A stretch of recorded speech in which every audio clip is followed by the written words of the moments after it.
All right, Tomb Raider. Fuck yeah, we're all about that, right? I'm not. I don't give a shit about Tomb Raider. I never played the game, so I have no connection to the character at all. The Angelina Jolie movies were okay at best.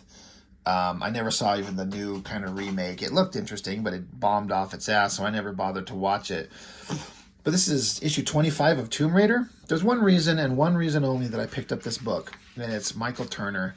I was absolutely in love with his work, and I still love it. I still really, every time I think of Michael Turner, I just get sad that the guy died from cancer at such an early age. It sucks so bad because he seemed like a guy that loved comics and wanted to draw them. And he has this thing where I prefer comic art typically with like shadows on the figures and things to kind of give it some weight and depth. He does not do that shit at all in his work. It's always open line drawing. But it works. It's detailed. It's really well done. So Michael Turner pencils, Jonathan Sabal and Billy Tan on inks. It looks great. I love his work. And again, he's got some kind of like weird lanky figures and some weird kind of artistic things, but so does everybody. I mean, Liefeld, McFarlane, Wills Portacio does some weird shit. So does Michael Turner. He did some weird things, but I liked it. You got Tomb Raider and Witchblade, which is awesome because those two had teamed up, and it was all pretty awesome. I seem to remember this script. I think was like a Top Cow test script. Like you would draw this. I remember my brother John, who's joined me on the channel several times. I think he drew these pages for whatever reason. I don't know if he was doing the contest or just wanted to draw it, but Michael Turner draws awesome. He's got great details. The coloring, I think, looks great. His Witchblade, it's the definitive version of the character. All these drawings look really good. I like it all. In his Tomb Raider, I mean, again, I don't know. I can't speak too much on the character, but he did a pretty good version of her. I thought it all looks really good.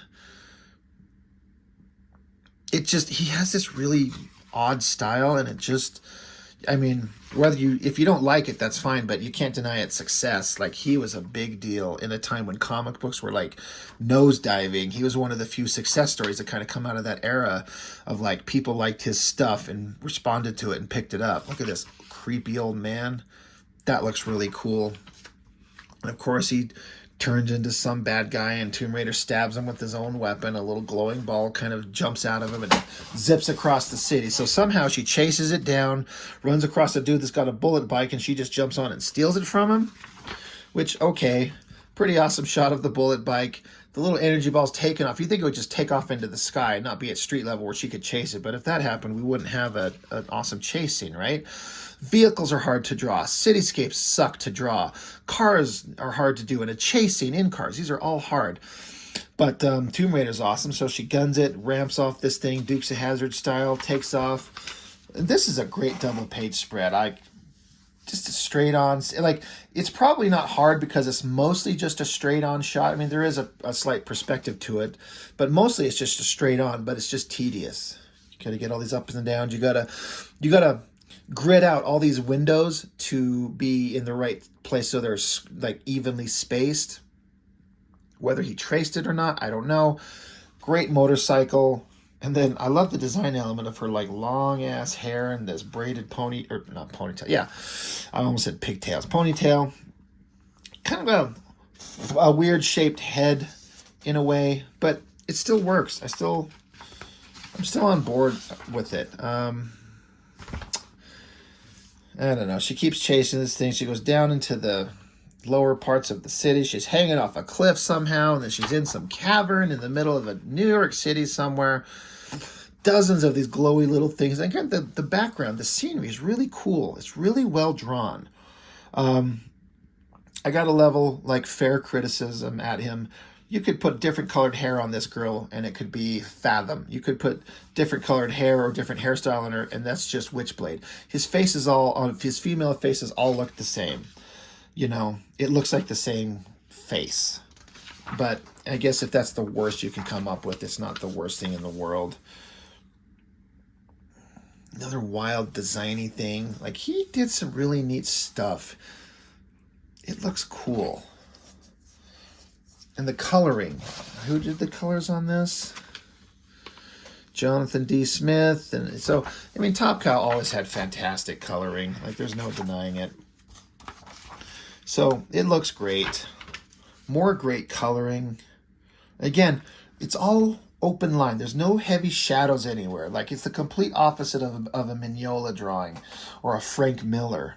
You know, and that's not saying it's bad or good. It just is different. But shadows tend to leave you the opportunity to hide your failings as an artist. And when you leave it open like this, what you throw down there is as obvious, in your deficiencies in your art will show up and be very obvious. So you better have some dynamic layouts and good details and great colorists, all this type of stuff. I don't know what the hell's happening to her here. She got zapped with some energy and she's getting like, her hair is turning to crystal somethings. Glowy little creatures are coming out to face her. I guess she's going to have to fight them. I don't know what the hell's going on. And I know I say that a lot because I don't reread these books often. But, whatever. Tomb Raider's had something happen to her. And, so you got to have Witchblade show up because she's awesome and she's hot. She's got a really badass weapon. Uh-oh. That's a pretty, like, I don't know what's going on, but it looks creepy, like she's possessed and being taken over, you know. And, oh shit, what's going to happen? It says to be continued in Witchblade number 60 and Evo number 1. Oh my god. That's the thing Silvestri drew. Now I gotta dig that shit out. So, pretty cool looking. Just set up for a big crossover. That's fine. Top Cow had that live-action Witchblade series. I tried to watch it, and I just couldn't because it was so divorced from what the comic was. It was no good.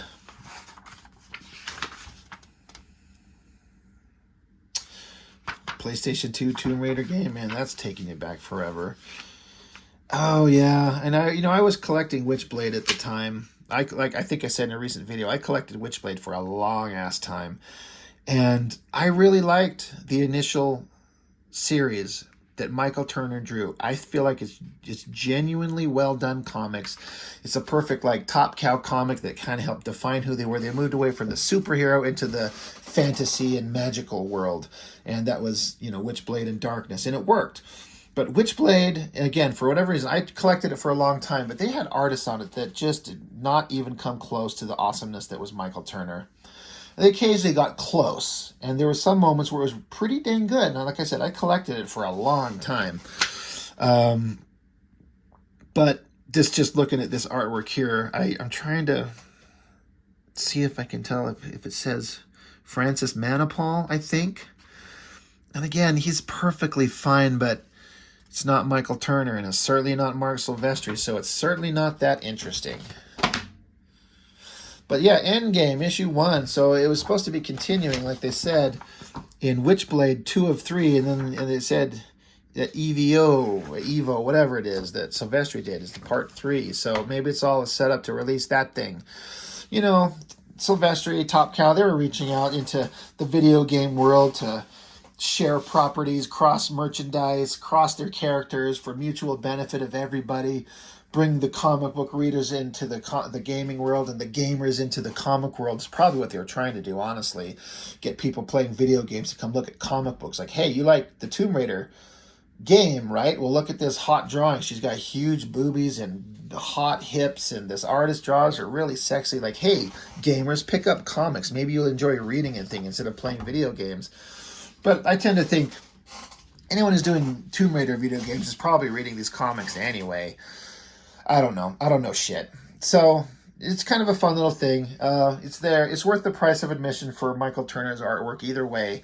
And as always, it sucks that he died. But I've got to continue. I got to keep going with the Fathom series. I got like 3 issues into it, and it was my intention to keep going through the entire original entire first storyline, and I will. I just got to get back to it because I keep going off on tangents to everything else. But Michael Turner drawing Tomb Raider, it's pretty cool. So that's it. That's all I got for now. Thanks for joining me as always. See you later.